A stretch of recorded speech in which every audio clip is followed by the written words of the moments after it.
Good morning. Clear the old nitro out. So, a little bit of an update on Clonmel. Obviously, since the public order unit, the English security firm, all that kind of stuff went ahead, and the work continued on the site. I'll stick an updated picture. You can see it in the thumbnail, and the scale of the site is just massive. It's almost a village that you're putting in right beside a housing estate. So initially, not that anything was to be trusted, there was no official word given, you're left guessing at the start. The land was demarcated, so you had maybe 2/3 of the whole that particular unit of land was still growing grass. Okay, so we thought the other side then was soil that had been upturned. So the thinking was that they'll use the upturned part. They'll first build there and then they'll add on. They haven't even waited. Once they've got in, they've flattened out almost the whole site. So they've brought it from up at the housing estate, maybe the guts of 3/4 of a kilometre down towards the N24, and now they have free rein. They've fenced off all of that. They've free rein then to continue pushing back through the fields all the way up towards the Care roundabout, which is a kilometre at least, maybe to heading towards a mile, okay, of land that they can continue building on. The site as it stands now, I would love to get the dimensions of it, because I'd love to add in, just purely for numbers, see how many of these modular homes you could actually fit in there. I would imagine you could fit in at least a couple of hundred at this stage, and that's it. If there's at least one person going in each, then you could have a couple of hundred. If you've 3-4 people going in each, you could be heading towards 1,000 people easy. We were told originally, or word was originally, that it was 82 homes that are being put in there.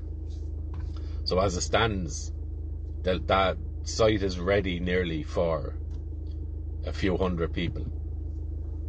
So are you concerned yet? Okay, are you concerned yet? So just even from the naked eye and doing a risk assessment on that site, where it is, what it's being used for, what the risk management plans are in terms of maintaining separation between civilians and whatever you want to call these people going in there, whatever you want to call that compound, okay? That fails every single marker you would put down in terms of trying to mitigate any risk put in there, okay? You have access to road, you've access to fields, unseen fields. You won't be seen if you head in through them fields. You could take off in a multitude of directions. You can head out 360 anywhere from that location, and you're away and gone, okay? So access to roads, access to fields, exit entries, how many people are going to be in there, how many security are going to be around. It's certainly not going to be a 1-to-1 ratio. Are the security going to be armed? If not, then they're useless. Are they there to keep people out, or are they there to keep these people in? Because as it stands, if you have 82 people going in there, you're not going to have 82 security guards there 24 hours of the day, okay?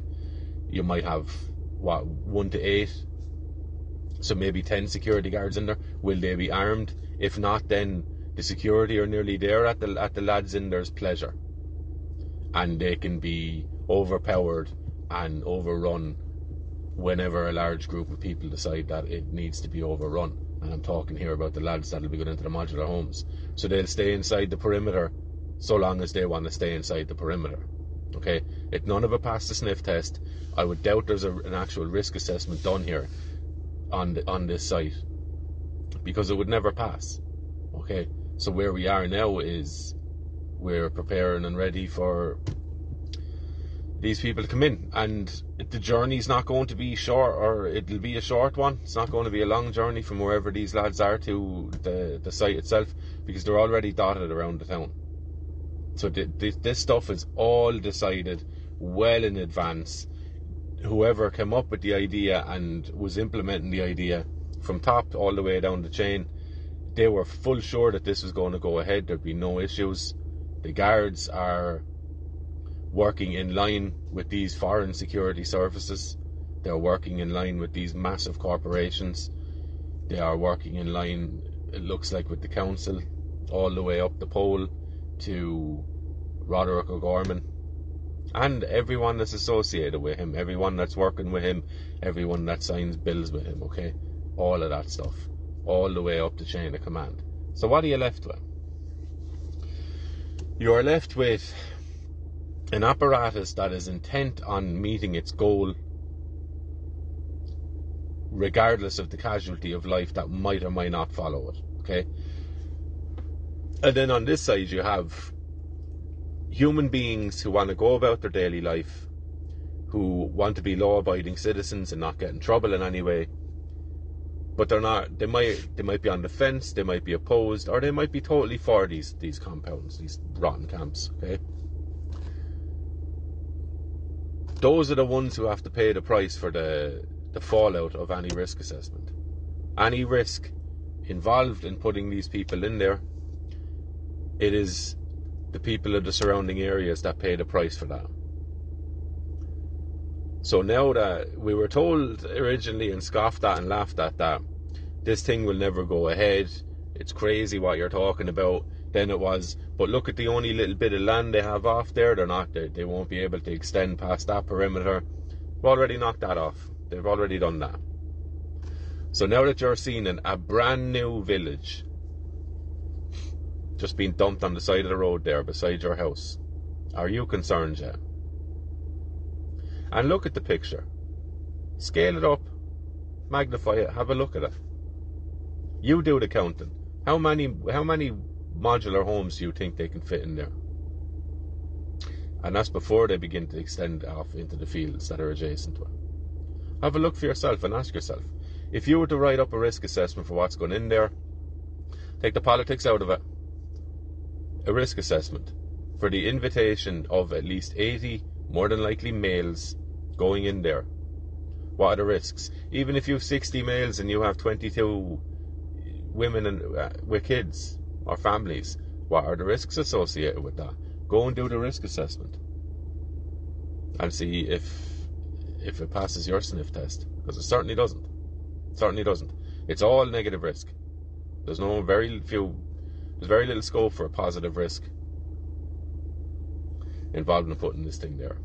Okay, so full steam ahead. It looks like it's going to be a massive site, and this massive site is going to ruin what is left of the town of Clonmel,